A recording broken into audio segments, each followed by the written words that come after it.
গত জুলাই আগস্টের ছাত্র জনতার আন্দোলনে ৮০০-র বেশি মানুষ নিহত হয়েছেন, আহত হয়েছেন ২১,০০০-এর বেশি, যাদের মধ্যে অনেকে চোখ হারিয়েছেন, অনেকে পা হারিয়েছেন, পঙ্গু হয়ে গেছেন কেউ কেউ। স্বাধীন বাংলাদেশে আর কোনো আন্দোলনে এত হতাহতের ঘটনা ঘটেনি। এমন প্রেক্ষাপটে গত ৫ আগস্ট পতন হয় শেখ হাসিনা সরকারের। এর ৩ মাস পার হলেও দলটির নেতাকর্মীদের চিন্তায় বা কথায় কোনো পরিবর্তন নেই, অনুশোচনা প্রকাশের কোনো ইঙ্গিতও নেই তাদের।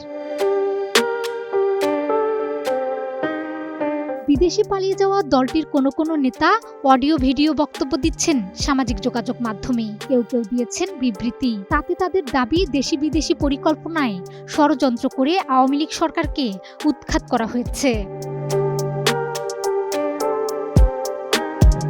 রাজনীতি বিশারদরা বলছেন, দলটির নেতৃত্বের প্রতি মানুষের আস্থার যে সংকট তৈরি হয়েছে সে ব্যাপারে তাদের কোনো বিকল্প চিন্তা নেই। তারা বলছেন, আওয়ামী লীগ গণ অভ্যুত্থান ও তাদের সরকারের পতনকে এখনো একটি ষড়যন্ত্র হিসাবেই দেখছে।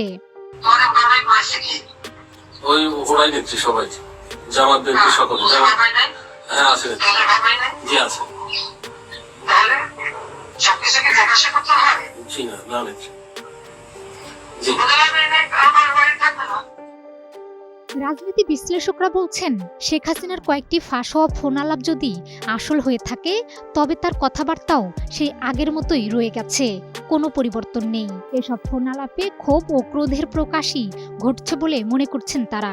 এক মাঘে শীত চায় না, আর এখন ওই সুদখোর ইউনূসের কথা শুনে লাফাচ্ছে। আর জামাতের ওরা কয়দিন আছে, সামনে ১ মাস থেকে কিনা দেখবো, তখনই আপনারা যারা বেশি বাড়াবাড়ি করেন কোথায় যাবেন সেটা বুঝে নিয়েন।